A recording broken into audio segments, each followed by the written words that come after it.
Bonjour à toutes et à tous et bienvenue ici au Village Baïséa pour ce nouveau numéro de Village Startup. Vous le savez, on se retrouve tous les mois sur 01 TV pour découvrir les dernières pépites startup. Jérôme, bonjour. Salut François. Et oui, nous sommes ravis de vous retrouver pour ce nouveau numéro du Village Startup. Nous allons parler cette semaine, François, d'une application pour se faire livrer ses médicaments à la maison.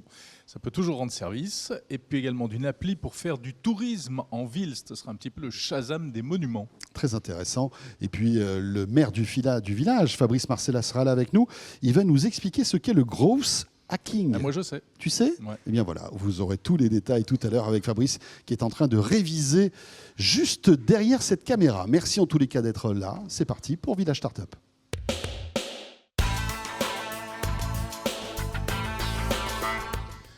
On est donc ravis d'accueillir notre première invitée, Talel Hakami. Bonjour. Bonjour. Bonjour. Alors Talel, vous le savez, le principe de Village Startup, vous avez 6 minutes pour nous convaincre. Vous n'avez pas trop la pression ? Non, Ça va. Vous êtes fondateur de LiveMeds. Et on y va donc, c'est parti pour 6 minutes LiveMeds. Qu'est-ce que c'est LiveMeds ? Alors, LiveMeds, c'est une application grand public qui permet la livraison de médicaments à domicile. Il suffit de scanner son ordonnance, sa carte vitale, sélectionner des produits de parapharmacie. Votre pharmacien reçoit la commande et tout au long du parcours, vous avez la possibilité de chatter avec votre pharmacien, garder cet aspect de conseil. Et une fois que c'est validé par le pharmacien, un coursier récupère votre commande dans les règles de l'art, donc en respectant le secret médical. Un sac opaque est scellé et vous l'apporte à votre domicile. Très bien. Vous avez dit paramédical, mais j'imagine que ça fait tous les médicaments. Enfin, Alors, on fait avec et sans ordonnance. Il y a les médicaments sous ordonnance, médicaments sans ordonnance et de la parapharmacie. D'accord, très bien. Avec un engagement sur la durée de livraison, c'est-à-dire qu'en 30 minutes, on est livré. En 30 minutes, c'est le délai au moment où on récupère le paquet de la pharmacie. D'accord, donc Pas 30 mal. minute pour acheminer le paquet en quelque sorte. Hein. À qui s'adresse ce service ? Alors évidemment, on peut le comprendre, hein, des personnes qui ne peuvent pas se déplacer et qui ont besoin de soins, par exemple. Bien sûr, il y a d'abord les personnes avec l'essor de la téléconsultation, donc les personnes qui font une téléconsultation à distance. Donc s'ils sont malades justement pour voir le médecin, on part du principe où ils sont malades, où ils ne peuvent pas se déplacer justement pour aller à la pharmacie, et on leur propose justement un service de livraison de médicaments à distance. On pensait également aux personnes âgées, donc qui ne pouvaient pas se déplacer, aux personnes à mobilité réduite, et donc on a rendu possible pour un aidant de commander pour le compte d'un tiers. Donc moi, par exemple, je commande pour ma maman et c'est elle qui se fait livrer directement à domicile. Très pratique. Cela dit, on n'a pas besoin d'être malade, je pense, aujourd'hui pour se faire livrer quoi que ce soit à la maison. C'est quand même une vraie Oui, tendance c'est vrai de que fond. c'est une vraie tendance.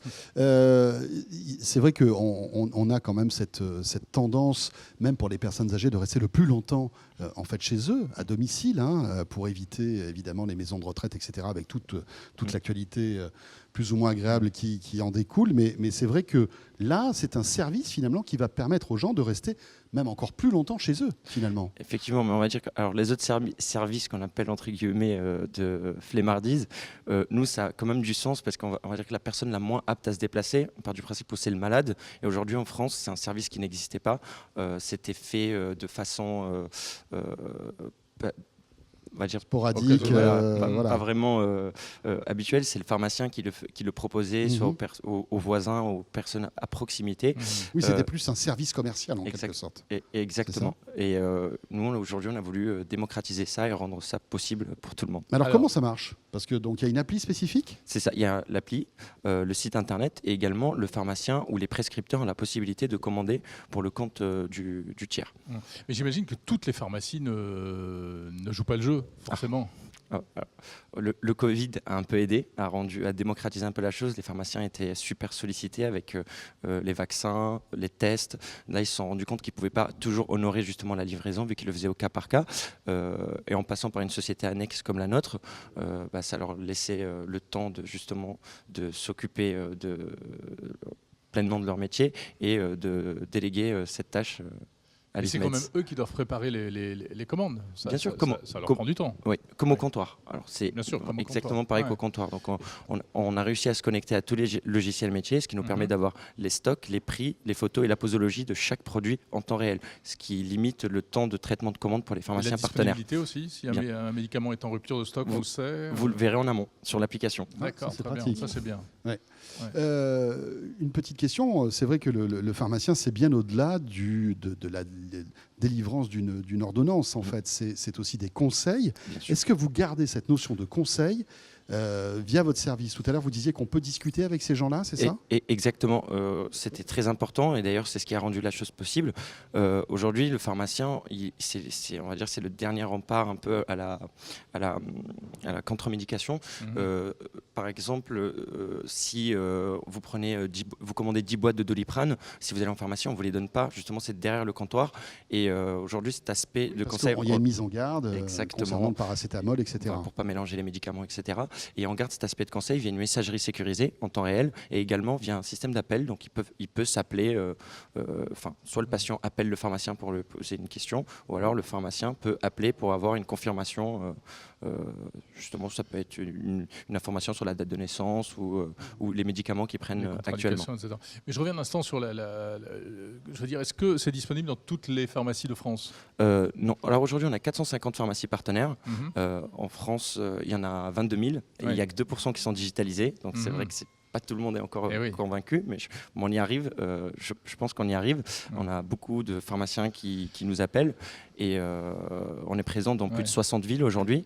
On est présent essentiellement dans des zones urbaines et on essaie de trouver une solution pour les zones rurales, là où c'est un peu plus compliqué pour des coursiers à vélo. Tout à fait. Et le délai est de combien? Vous êtes dans le fast delivery ou il faut prévoir 24 heures à l'avance? Ah non, c'est fast, c'est vraiment vous commandez, 30 minutes après vous avez vos médicaments. Comme on l'a dit tout à l'heure. Oui.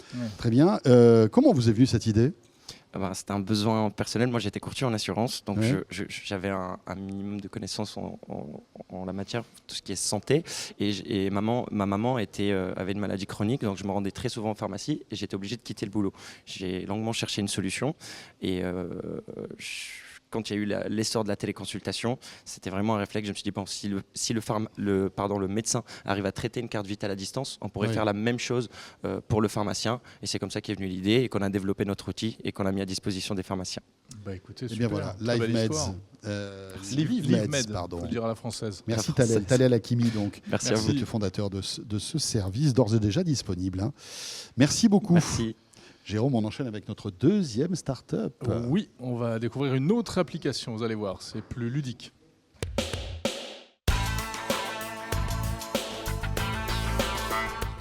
Jérôme, on va parler maintenant de tourisme et de tech avec notre nouvelle start-up qu'on accueille sur ce plateau. Oui, bonjour Grégoire Lemann. Bonjour. Bonjour. Fondateur de CityGem. C'est ça. Alors, le principe, vous le connaissez, 6 minutes pour découvrir CityGem et c'est parti pour le décompte. Ok. CityGem, GEM. CityGem, c'est une application mobile de flânerie urbaine, gratuite pour utilisateurs, qui permet de pouvoir découvrir ou redécouvrir, on en parlera tout à l'heure, les merveilles qui nous entourent, de la manière la plus simple et la plus agréable possible. Ça aussi, c'est un point important, on y reviendra. Au travers de parcours audio guidés personnalisables. D'accord. Donc c'est pour se promener en ville, c'est ça?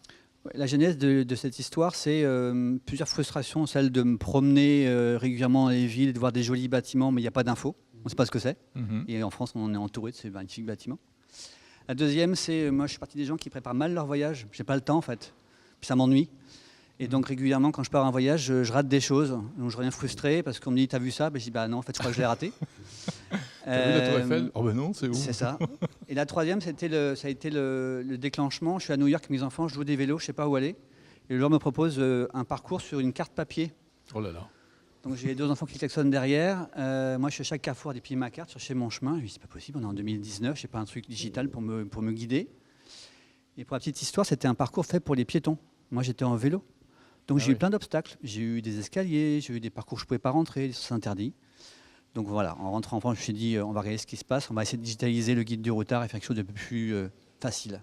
Très bien. Avec donc le prisme du média, c'est-à-dire que en fait, c'est quoi? C'est de l'audio là? Comment ça marche? Ouais. Alors en fait, c'est plein de petites fonctionnalités justement qui vont faire en sorte que je ne revive pas ce que j'ai vécu à New York. Donc vous avez déjà des parcours prédéfinis pour rien rater.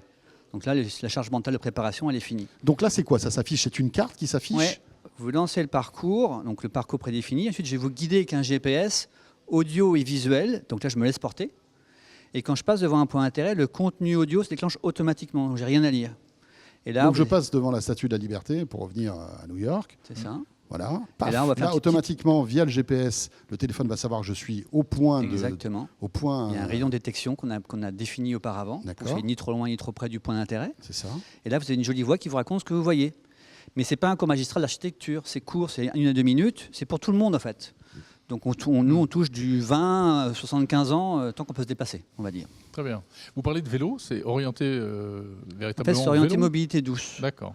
Et je voulais pas revivre ce que j'ai vécu, c'est-à-dire pas adapter mon mode de transport. Donc on le fait à pied, vélo, trottinette, scooter électrique, voiture électrique. Et à chaque fois on adapte. Ouais. Ce qui est déjà énorme en fait quand on est touriste et qu'on découvre une ville, la plupart du temps c'est avec ces moyens-là. C'est ou à pied, ou alors on fait un petit saut en métro pour aller à un autre point. Et de plus en plus. Là par exemple on va lancer sur Marseille des parcours avec les trottinettes Bird. En fait maintenant quand je voyage, je prends plus le taxi, je prends les moyens locaux mobilité douce sur place, les vélos en libre-service, les trottinettes en libre-service.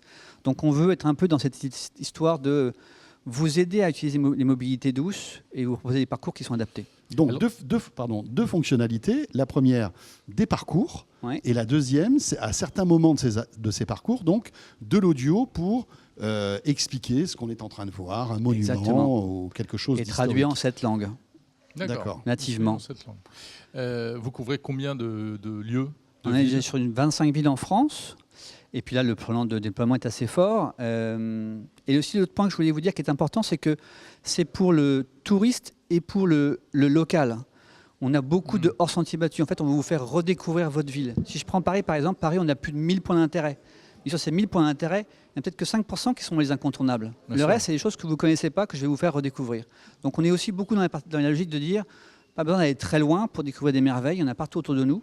On va vous les faire redécouvrir, vous, les habitants de l'Île-de-France, par exemple. Mhm. Est-ce que vous faites des parcours avec un éditorial fort, par exemple, un auteur, je ne sais pas, moi, ça peut être un artiste, quelque Ouais. chose comme ça.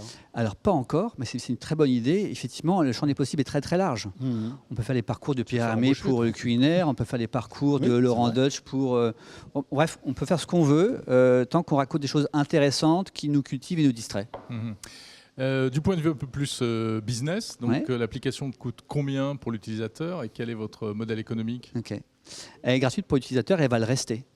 En fait, ceux qui nous financent, ce sont ceux qui nous achètent les constructions des parcours. Donc ça va être les collectivités locales qui veulent mettre en valeur leur patrimoine, qui veulent avoir plus d'attractivité, qui veulent digitaliser leur offre de services, qui veulent pouvoir pousser les mobilités douces. Ça va être les hôtels, par exemple. Ça va être les acteurs des mobilités urbaines comme Vélib, Bird, les trottinettes, les vélos, Pour les qu'ils soient scooters. présents en fait dans ce parcours. Et qu'on C'est puisse ça. proposer à leurs clients une nouvelle expérience client pour qu'ils puissent utiliser plus fréquemment et plus longtemps leur mode de transport. Alors proposer des idées de balade. Voilà. Et puis enfin, les entités RSE des grands groupes qui veulent améliorer le bien-être au travail et qui proposent des parcours autour de leur lieu de travail. D'accord, oui, c'est original ça. Et vous comptez combien d'utilisateurs à ce jour, vous savez? Alors aujourd'hui, on a plus de 20 000 utilisateurs. Bon, on a lancé récemment. Plus de, pardon? 20 000. 20 000, d'accord. On a lancé en mars dernier. C'est déjà plus de 10 000 parcours effectués, plus de 150 000 points d'intérêt qui ont été découverts au travers de l'application. Et l'idée, c'est de couvrir que la France, le monde entier. Enfin, vous parliez tout à l'heure de New York avec votre expérience malheureuse. C'est un peu d'aller à l'international. Oui, complètement. Aussi. En fait, l'idée, c'est d'abord de montrer que sur la France, on va réussir à être relativement exhaustif et bien couvrir le territoire. Et ensuite, on passera sur l'Europe. Et puis après, si Après on New veut York, bien, donc. c'est ça. Puis le monde et puis la galaxie. C'est ça. Voilà. Et Écoutez, bientôt Mars. C'est le meilleur qu'on vous souhaite. Merci. Citygem à télécharger pour essayer. Merci beaucoup, Grégoire Lemann. Voilà, et nous arrivons à la fin de. Voilà, de fondateur. vos Merci services. pour votre Citygem. temps. Merci C'était top. beaucoup. C'est vrai que les vacances vont bientôt arriver pour nous tous. Donc pourquoi pas? Pourquoi ne pas essayer? Jérôme, on va terminer ce village startup avec notre maire. Qui va nous donner les conseils du coach si vous êtes en train vous-même de créer votre startup. Et Fabrice arrive.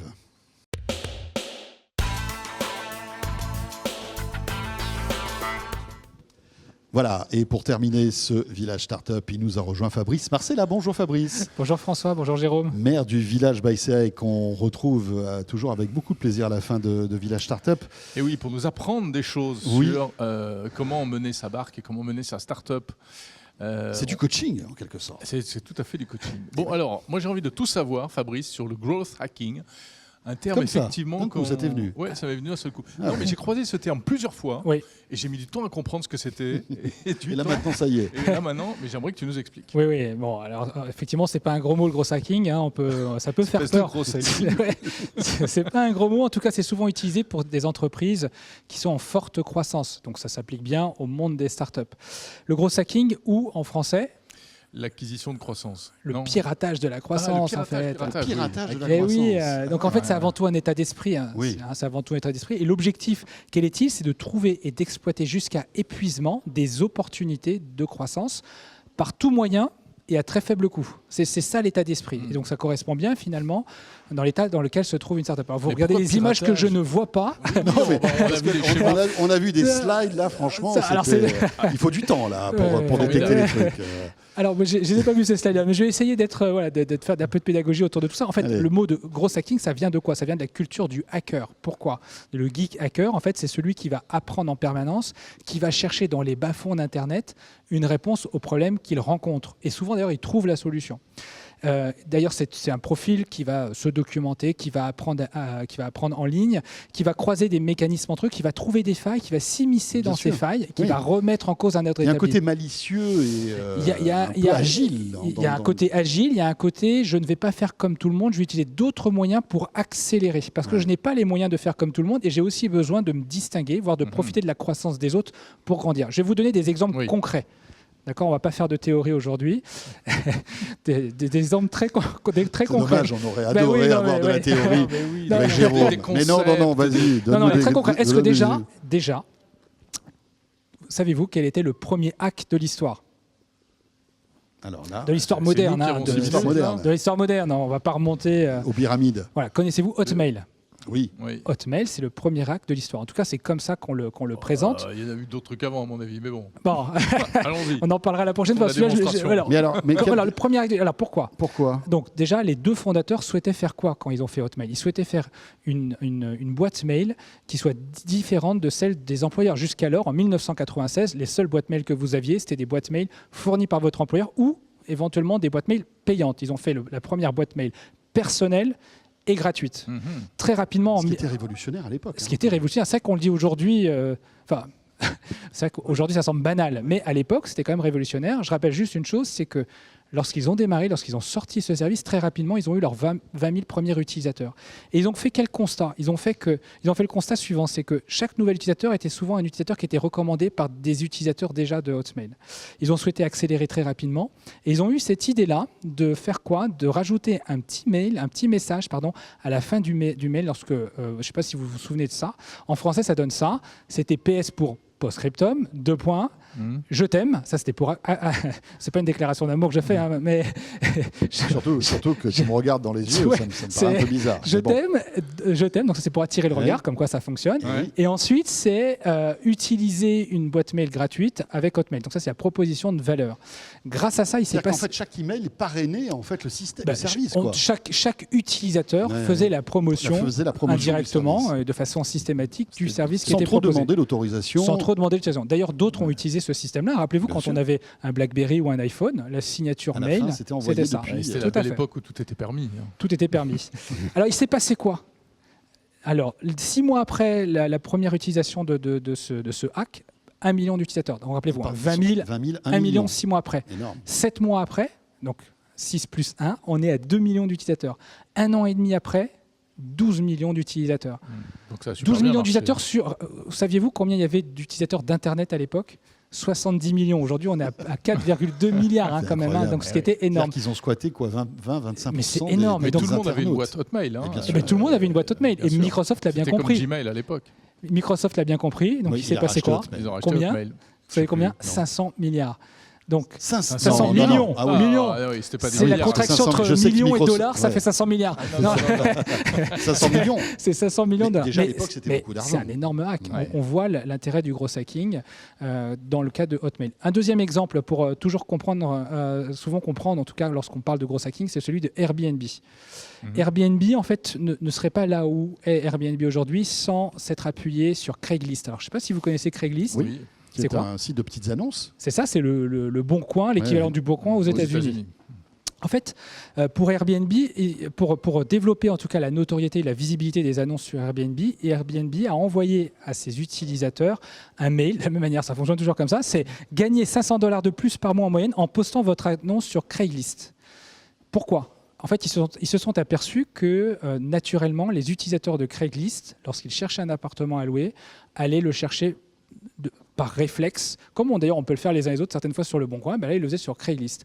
Et donc ils ont imaginé un automatisme, un hack de génie en fait, qui permettait de faire quoi ? Qui permettait aux utilisateurs d'Airbnb, en un clic, de poster automatiquement toutes leurs annonces sur Craigslist. Tout le monde était content en plus. Là. Alors, Craigslist, je ne sais pas. Parce qu'en fait, ils n'ont pas demandé l'autorisation à Craigslist. Ouais. Ils ont créé une API, en fait. Enfin, ils ont utilisé l'API de Craigslist pour pouvoir le faire. Et donc, les utilisateurs, en un clic, sans même qu'il y ait une ressaisie faite par Airbnb ou Craigslist, ça fonctionne. C'était automatique. Et ce qui était assez génial... C'était cool pour l'utilisateur parce qu'il se retrouvait avec de la pub pour ses annonces. Et surtout, il continuait à gérer ses annonces sur le site de Airbnb et non Craigslist, qui lui permettait très simplement d'accepter ou de refuser un locataire sans avoir effectivement à passer par le site de Craigslist et de ne pas pouvoir avoir le bon outil de gestion pour le faire. Donc ça, c'est un hack vraiment de génie. Ouais, et ils ont fait quoi ensuite ? Ils ont fait un deuxième hack, c'est qu'ils sont allés regarder sur Craigslist tous ceux qui postaient des annonces d'appartements à louer. Ils les ont contactés systématiquement pour leur proposer de la même manière d'augmenter leurs revenus en publiant d'abord sur Airbnb avant de republier automatiquement sur Craigslist. Voilà, maintenant vous savez tout sur ce gros hacking. Alors la question que j'avais envie de vous poser, c'est quoi votre hack à vous deux, qui a permis de développer 01net TV. Oh pétard. Là, il ne nous avait pas prévenu. Là, il ne nous avait pas prévenu quand même. Qu'est-ce qu'on a fait ? On a payé tous les auditeurs au début. Oui, c'était ça. C'est toi qui les payais. Voilà. Alors, je rappelle que le gros hacking, c'est à faible coût. Alors j'espère que... Non, mais après, c'est vrai que il y a eu pas mal de moments importants. Mais... Il faudrait qu'on y réfléchisse. Notamment le fait, je pense que l'un des gros hackings, c'est le fait qu'un jour, on s'est dit on va poster une vidéo par jour sur la chaîne Techno. Et ça a été quelque chose qui a été un accélérateur d'audience à l'époque parce qu'on donnait rendez-vous tous les jours avec une actu tech. Voilà. À l'époque où ça ne se faisait pas. À l'époque, ça ne se faisait pas. C'est ça, effectivement, le gros hacking, c'est à chaque fois on rajoute à la fin, c'est à une époque où ça ne se faisait pas. C'est qu'aujourd'hui, reprendre les hacks existants, ce ne sont plus des hacks en fait, c'est rentré dans. C'est un lieu commun. Mais comment est-ce qu'il faut hacker aujourd'hui ? Enfin, qu'est-ce qu'il faut avoir en tête ? En fait, il faut tout oser, quoi. Alors, la première chose, il faut être jeune et pas avoir froid. Alors, je ne sais pas s'il faut être jeune. Quand on est vieux, il y a des trucs qu'on ne veut pas faire. Non, je ne peux pas faire ça. On ose peut-être moins remettre en cause.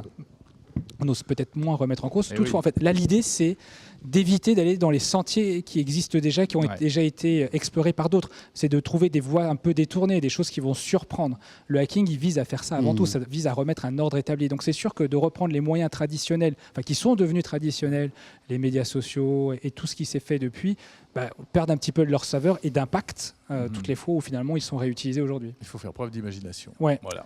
De pensée décalée. Merci beaucoup Fabrice, c'était super intéressant et je suis persuadé que tu as appris plein de choses à beaucoup d'entre vous qui nous regardez. À très vite. À très vite. On se retrouve le mois prochain. Voilà, c'était la fin de ce village startup et en effet, on se retrouvera très vite pour vous faire découvrir à nouveau d'autres jeunes entrepreneurs ou pas jeunes d'ailleurs français. Merci de nous suivre en tout cas sur 01 TV et à très très vite. Salut à tous.